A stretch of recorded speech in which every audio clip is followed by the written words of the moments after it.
My name is Brian Blick. Today, let's look at a cross-side escape. Often your partner will blow past your legs, and the way you're traditionally taught to manage a cross-side position is with a frame.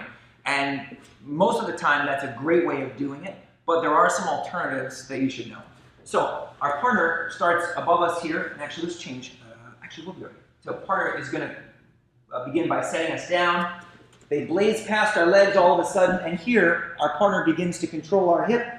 And next thing we know, they have their arms in this good, strong upper body position where they're controlling our head. They have the underhook on this side, and they have the crossface on the other side.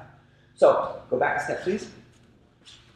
When we feel like we've lost the frame and we've lost the battle here, sometimes it's because it's been kind of protracted and you really were struggling, and you finally lose it. Instead of framing out and using our outside arm as a frame across our partner's collarbone, which is where it usually goes, we're simply going to take our hand and we're going to put it down here on our chest so that when our partner settles into the cross-side position, this hand is between his chest and our chest. Okay? So your partner is going to lift you up, set you down, and now from here, we were working. I feel like I'm losing it. Rotate a little, please, just here. We're working. We feel like we're losing this frame position, so we're going to take this arm and we're simply going to drop it down. Now, don't just let your hand sit up here by your head. You want your hand down, like along your rib cage. Sit up, please, for a second. So you can see here that this hand is going to go from a frame down here towards the chest and towards the ribs.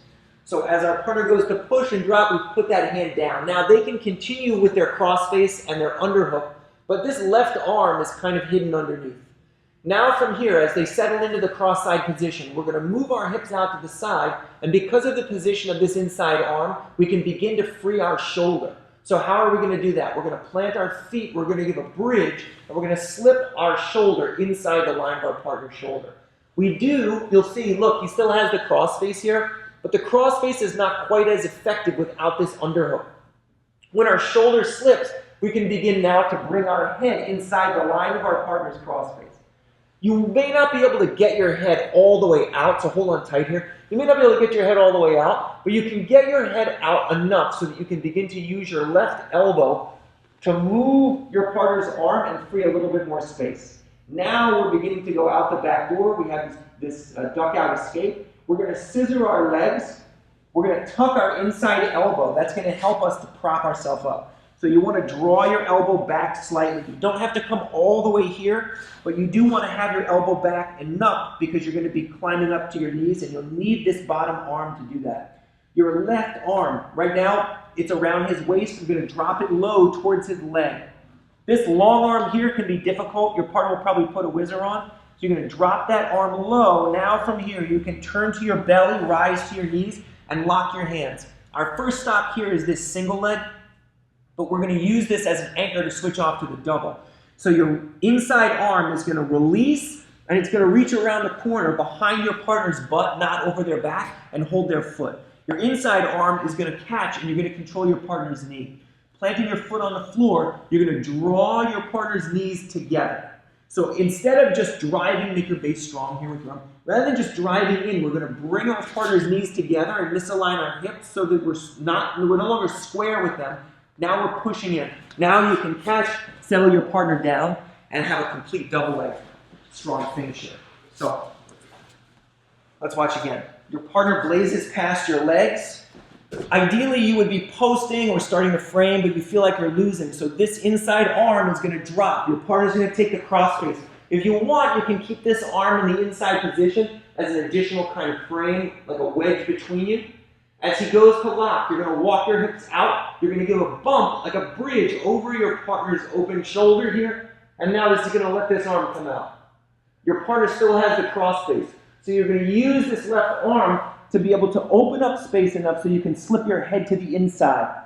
Any type of single leg or double leg that happens, you're trying to do when your partner has a crossface, is not going to work. Okay, this grip is too tight. We can't get our head out. So we have to create space by raising our shoulder. That's going to allow us to drop our head to the inside. Now your arm, it's going to go low around your partner's leg rather than around your waist. The inside arm here, this is going to draw back. It's going to come back so that we can bring our elbow between ourselves and the mat.